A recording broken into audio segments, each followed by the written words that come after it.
Hi, this is Bee from Sorcery Soap, and for those who don't know me, I'm super obsessed with soap dough. And for those who do know me, that's not a surprise. Soap dough is pliable cold processed soap, and it is kept from curing. And you can make soap dough from any cold processed soap recipe. However, the caveat is, if you want a really smooth soap dough, one that doesn't have a lot of lumps and has a really lovely consistency to it, then you want to use particular recipes. Just like with any situation, you want to use the most advantageous situation. So with that, this whole video is going to be about moon press molds, I think. Moon presses. We'll call them that. Mooncake presses, I think, is what they're called. I'll put a link in the description so that you can see which one I purchased. I had a really hard time figuring out which ones to purchase because I had to translate grams to ounces since I'm in America, and anyway, it doesn't matter. But I couldn't get the concept of how big things were and what they were going to produce, so I just kind of guessed. I went into the middle path and I guessed. So I'm going to show you which ones I used.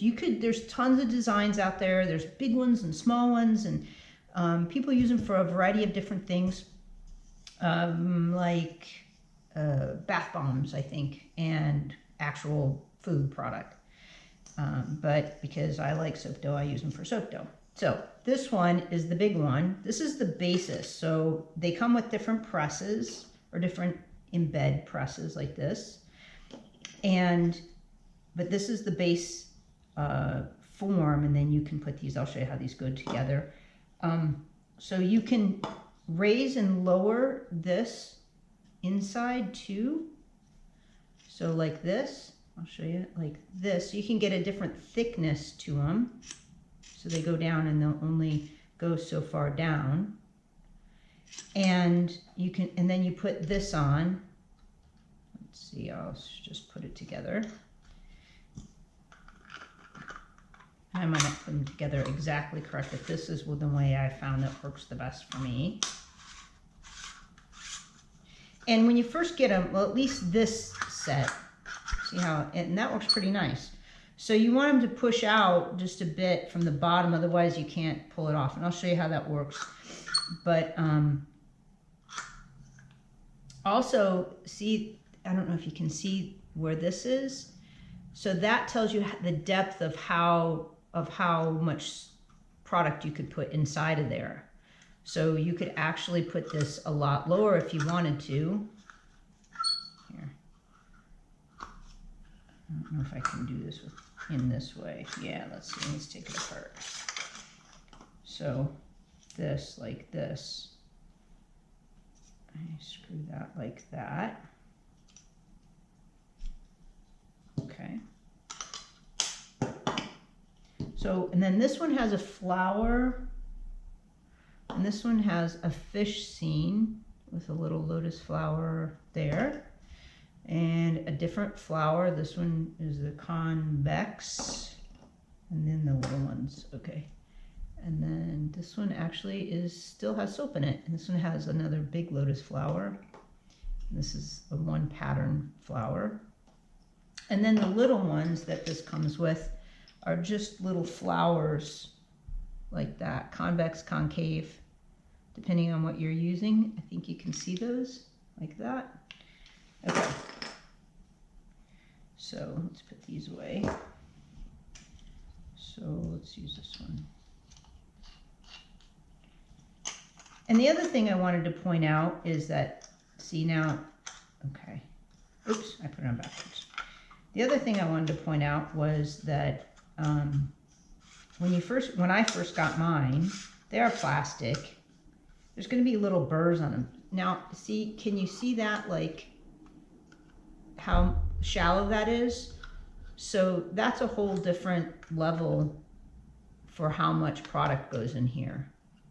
So when they say 83 grams, I'm going to guess it's the most that you can put in here, because my soap cookies are about 1/2 ounce to 2 ounces tops. And the reason that mine are so little, for a couple reasons. One is because of shipping. So I can't offer free cookies, soap cookies, in all my orders if it's going to tip my shipping in one direction or another, particularly international orders. I've got caught out on that a couple times because I loaded everybody up with samples and all these wonderful things, and then I was like, it's not going to get through customs because what's said on the outside, the duty roster, isn't what's on the inside. Not because I'm trying to smuggle anything, because I gave gifts. So that's a bad thing, so don't do what I did. So now I try to keep all my soap cookies 1/2 ounce to 2 ounces tops. For international or for domestic orders, it's not that big of a deal because now I've got the shipping standardized so that, you know, it's this and it's this and there's one fee no matter how much it weighs. So that's cool. I figured that much out. But that's a little bit tricky. So I want to show you how this works. So you can see that. Okay, great. Go. Okay, here we go. We're going to make some mooncake soap dough soap cookies. Could I say that any easier? No, probably not. Okay, so anytime you have soap dough that you're rolling out, if you have these little cracks in here, you're going to get cornstarch in here. So I use cornstarch to dust so it doesn't stick. But I don't want too much. It's okay to mix it in with your soap dough. But especially on soap cookies, it's not that big of a deal. But too much makes it look funny.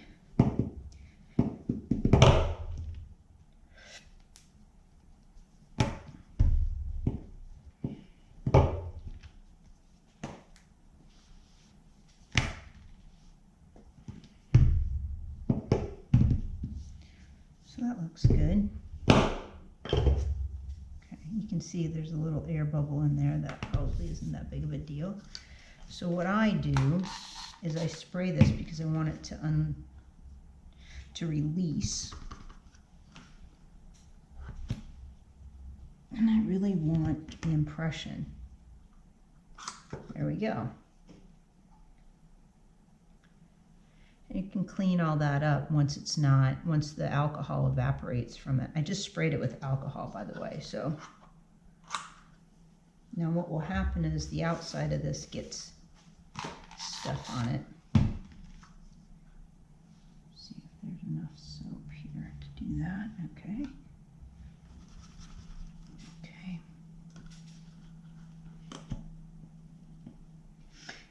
And see how it comes off on the outside of here? There's this.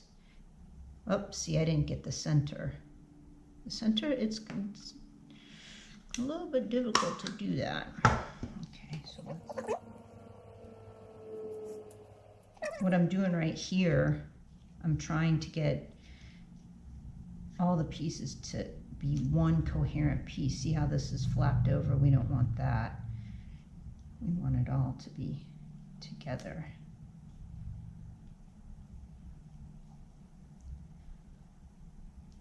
So it doesn't see, it's not like cookies. Like when you make sugar cookies, you can just roll it out and it'll come together nicely. This is, it's almost as important to do this part as it is to push to make the press molds. And also, see how my hands, I get this little dried soap pieces. In order to get like really polished pieces, you want to try and get as much soap off your hands every single time as possible. So let's do this flour.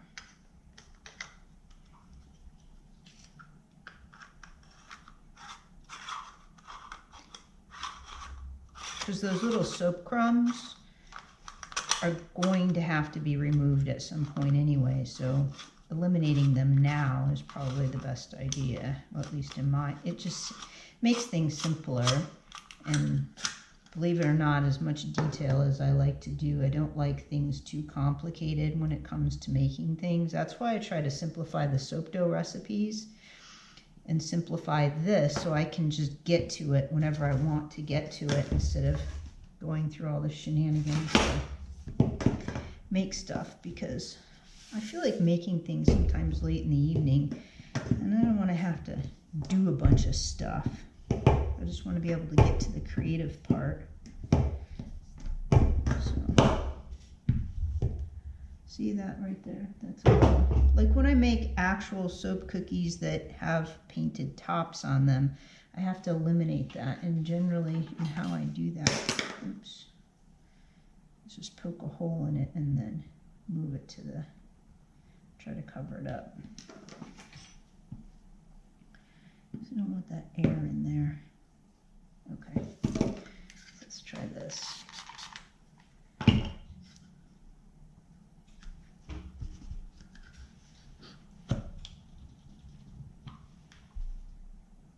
Yeah, see, this is sticking, but I can still get it off. There we go. See, and the harder you press down, there we go. The harder you press down on it to get all the detail in there, the greater opportunity it is to stick.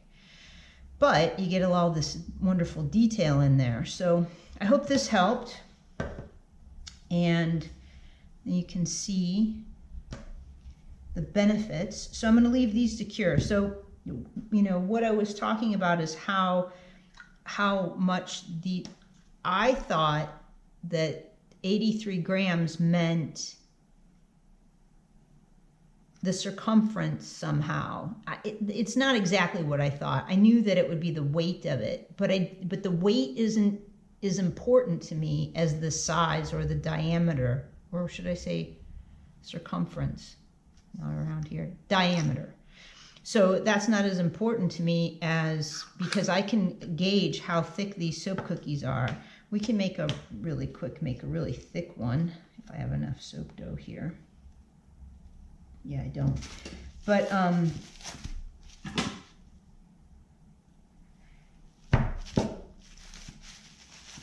so this to me is the perfect size for the palm of your hand for a guest soap. The reason I make these sizes aren't for so much, yes, you can use them obviously because they're little, and I like them a little thicker when they're this small.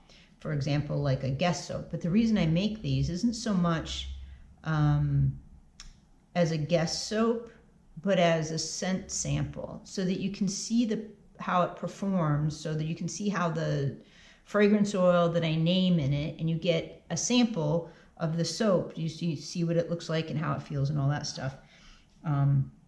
So that's less for actual use. These are more for actual use than the little ones. The little ones are a little bit janky to use. So I'll make a really thick one and I'll show you. The thicker ones are perfectly fine to make, and I do make the thicker ones because I don't always like roll it out the same way. But nobody's checking my work because they're just gifts. Nobody's standing over my shoulder and saying, oh, those aren't uniform enough. But, and see what I'm doing here? It's no matter what you do, you're going to get, the outside is going to cure just a bit. But as long as the soap dough is a good consistency, it'll mold right away. And right now it's cold. So it's, in my house, it's usually like 67 degrees right now, depending on what the outside temperature is. But for the most part, it stays about 67 degrees in here. So in the summer, it's more like 75. So things are a little bit softer and easier to mold.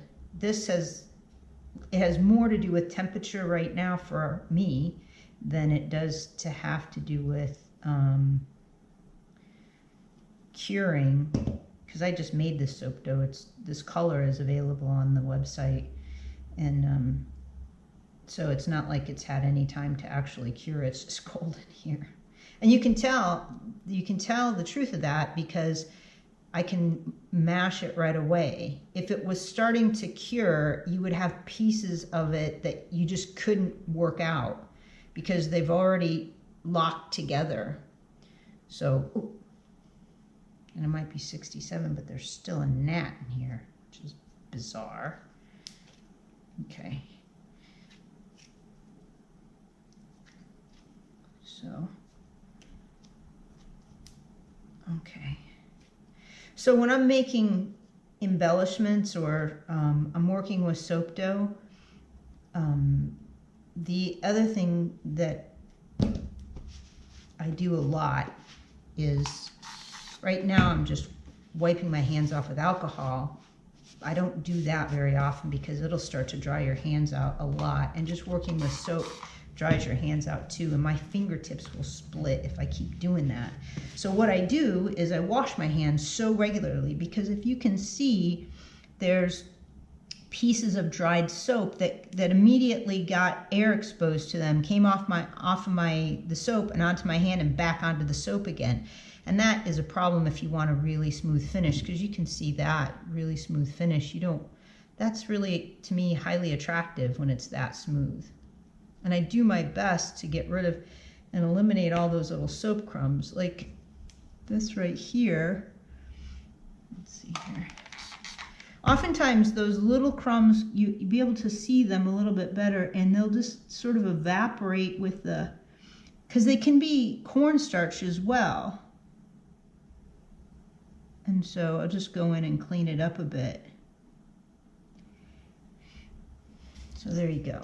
And this one, the micas that I used Mayan Gold and Shimmer Gold from Nurture Soap, by the way. So, and I used it in a white soap base. So for example, if you use these same colors in, all my butters and oils were refined. So if you use them in unrefined, which is the natural color of, say, cocoa butter, or the natural color of shea butter, or whatever oils you're using, you get a darker base. And say you're just trying to produce a white soap and you don't want to use any color in it, the darker the base, the darker the soap, and you're going to have a really hard time making that soap white. And that carries through to micas. So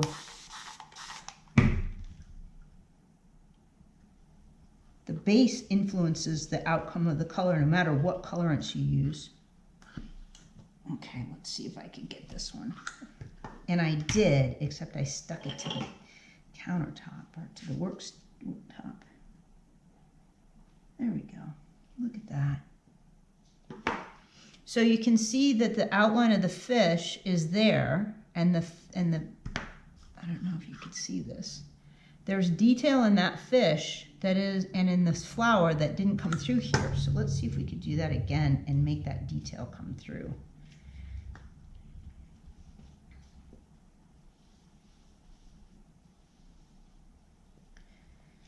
So I have an idea. See if that idea works.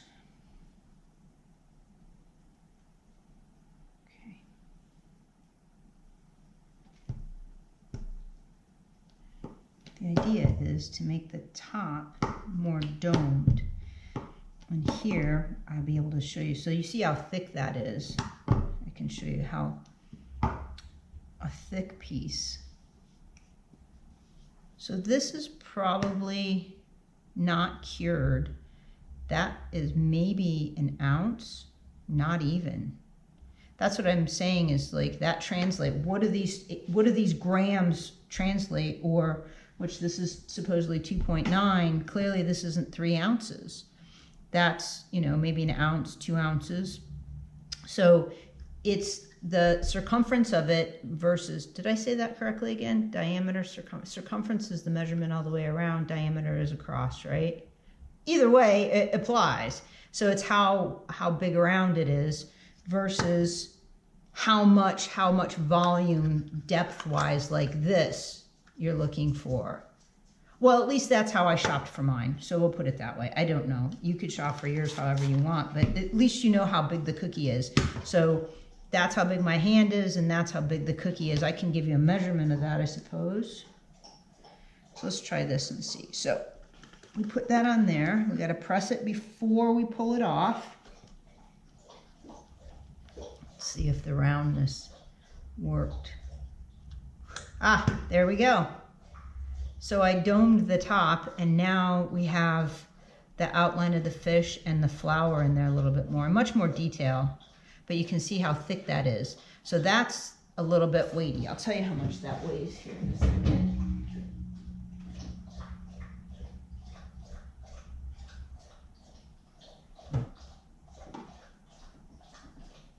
So that's 1.2 ounces or 35 grams. So that's not even that. That is half an ounce and 15 grams. Half an ounce, 15 grams. That's not going to throw my weight off when I ship, but if I put too many of these in, it certainly will. And let's see. So this is 2.5 inches across. So that's what this is, 2.5 inches across, thereabouts. Almost 2.5 inches. So you can kind of tell how big those are. Now I wanted to show you another thing too. Okay, so if you want to get a really nice burnished look to these, this is just a mixture of glitter and mica. That's the gold. We're going to use both of those. So what I do is, this is a cosmetic brush that I only use for soap, and I call this using mica with wet soap dough. But that's sort of misleading because you can see I just made these and it's not exactly wet, but it's freshly made, and maybe that's a better term. I want to dust these when they're freshly made. If I let them cure, I'm going to have a completely different finish. And you want to be liberal with this too. You're just going to get a different coating when you freshly made them. And it can be a little tricky because, you know, for me, I'm making hundreds of soap cookies and then I have to make sure I get to them right away in order to get this. So I try to make them like 25 batches, 25 quantity batches, and then dust them and then move on to those. So you can see that. So what will happen is, there's a couple things that happens once you do this. First of all, the mica is completely safe for your hands. It's safe for your person. And it embeds into the soap at this point. So it's not going to come off in one swash. Like if I just dust them after they're cured, the first time you use them, they're going to come off. This isn't going to come off quite that quickly, but it will come off. And it probably won't even hit your hands at this point because it just comes off under the water. So, but you get a burnished look to this, and it like I said, it embeds into the soap in a way that you can't do once it's cured. I don't usually do the backs, but I want you to see what it looks like. And then I seal them with alcohol sometimes, but here's the other issue. I'll show you what I do. Okay, so let's say I want it that. I want the burnished look of it all, but then I seal it with alcohol and it reactivates it, and then it'll start to pool in different areas and I won't get that burnished look so much. So it's kind of a rub when it comes to sealing it with alcohol. Like if I just do a cured soap cookie, then I definitely do it with the alcohol because I want it to stick as long as possible. And mica only sticks to, I found, it only sticks to this is when it's wet. So you have to create a wetness if it's cured. See, the glitter by itself isn't exactly what I want, but it is totally different.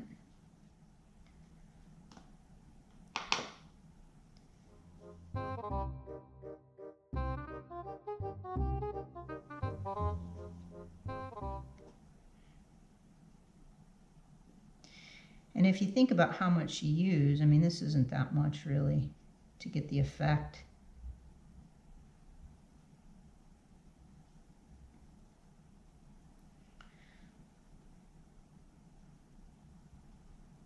It's a nice effect though.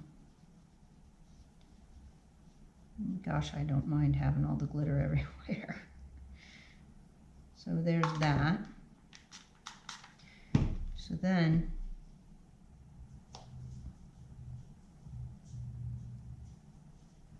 Now I'm putting more on. I'm not going to get that really wonderful brushed look. It's going to be a little bit more just glittery. I don't know how else to say that. You can see it's not quite as burnished as when I do this. It wipes it off, but it also embeds it into the soap. So for me, I'll just leave that. I don't know if you can see how shiny that is. I'll just leave that and let that cure, and then just let that cure and then package it like that. I think they're really fun. So I hope this helped with your moon press molds and that you got some good ideas. I'll put it that way. Anyway, thanks for watching, and hopefully I'll do more videos in the future. I've been sort of lax, but thank you. Okay, happy solstice, Merry Christmas, happy holidays.